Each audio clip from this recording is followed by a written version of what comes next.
हो. बघा काय म्हणता या जनावराचं. मी सांगितलं की तुम्हाला त्यावेळा बोल बसायचं नाही, एवढं आलं तर द्यायचं. नाही नाही बघा तेवढ्यात होतंय. नाही म्हणलं की. माझ्या मागे लय हेळकी असतात. गाडी अडवतात, पैसे घेतात आणि दुसरा ताप तर वेगळाच. बघा तेवढ्यात जमते का. नको, 10 वेळा बोलत बसा नको. तुला बोलले ना एकदा. ठीक आहे. बघा हा, किती आहेत? बघा तरी तेवढ्यात होतंय.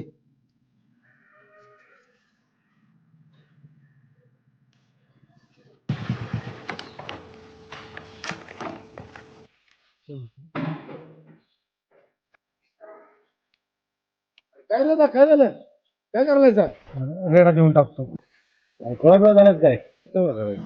अरे 4-5 महिने दूध पाजलं, दुधाचे पैसे पण निघत नाही. आणि रेड आहे, पिऊन काय करू? अरे दादा तुला 2 पिढी आहेत रे.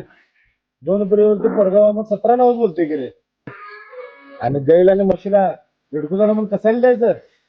हे बरोबर नाही ना ताई?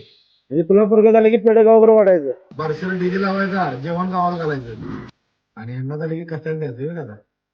ही पद्धत बरोबर नाही दादा आपली काय. आणि नाही द्यायचं आमचं जनावर.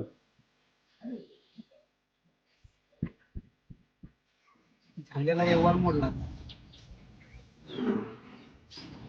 माझ्याशिवाय ही जनावर कोण घेत नाही.